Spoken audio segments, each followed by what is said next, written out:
ભાઈ ઢોસા ખાવા જાય ને તો એક પ્રોબ્લેમ બહુ થતી કે જૈનનું ઓપ્શન મળશે કે સ્વામિનારાયણનું ઓપ્શન મળશે કે નહીં મળે, પણ સેટેલાઇટની અંદર નવી જગ્યા અને નવો સ્વાદ ચાલુ થઈ ગયો છે ભાઈ, બોલી જવાના. ભાગ્યવતી ચૂલા ઢોસા છેલ્લા 5 વર્ષથી મણિનગરમાં તમને સ્વાદ અને બધું પ્રોવાઈડ કરી રહ્યું છે. એ જ સ્વાદ અને એ જ ટેસ્ટ તમને હવે સેટેલાઇટમાં મળશે. મણિનગરનો સ્વાદ એ સેટેલાઇટમાં મળવાનો કે નહીં મળે? અરે 100% એકદમ.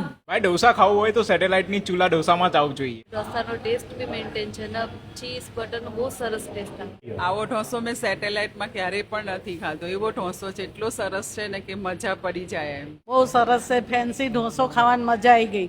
બહુ સરસ લાગ્યો અને બહુ જોરદાર. આવો ઢોસો ક્યારેય ખાતો નથી. ખાવા હોય તો ભાગ્યવતીના જ ઢોસા ખાવા. યસ, હવે આપણે કયા કયા ઓપ્શન લઈને આવ્યા છો બોલાલો? આ રાજા રાણી છે, ચીઝ ફ્રેન્કી છે, પીઝા ઢોસા છે, તંદુરી ઢોસા છે, એવા 150 થી વધુ વેરાયટી વાળા ઢોસા અહીંયા તમને મળી રહેશે. તો જૈન હોય કે સ્વામિનારાયણ એ લોકો માટે શું તમે જૈન સ્વામિનારાયણ માટે બી અઢળક ઓપ્શન છે આપણી જોડે. તો એમાંય બધું મળી જશે? બધું જ મળી તો જશે. ભાઈ જેટલા લોકો ઢોસા ખાવાના શોખીન હોય તો આવવાનું કઈ જગ્યાએ પાકું એડ્રેસ કે લોકોને? પાક્કું એડ્રેસ છે રત્નાંજલિ સ્ક્વેર, ગ્રાઉન્ડ ફ્લોર 10 નંબરની દુકાન, વ્રજ વિહાર રોડ, જોધપુર વિલેજ, સેટેલાઇટ. જો ભાઈ ઢોસા ખાવા હોય ને સાહેબ તો એમાં ચીઝ હોય, બટર હોય ને પ્લસ પાછું આપણે ચૂલાનો હોય ચૂલા, તો proper ચૂલા. એ આખી મજા જ અલગ હોય.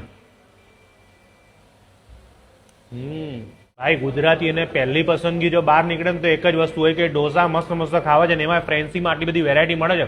હું તો કહું ઢોસા ખાવા માટે પહોંચી જજો. સર આપણે ટાઈમિંગની વાત કરજો. ટાઈમિંગ આપણે સાંજે 6:30 થી 11:30 નો રહેશે. ઇવનિંગ પોઈન્ટ છે.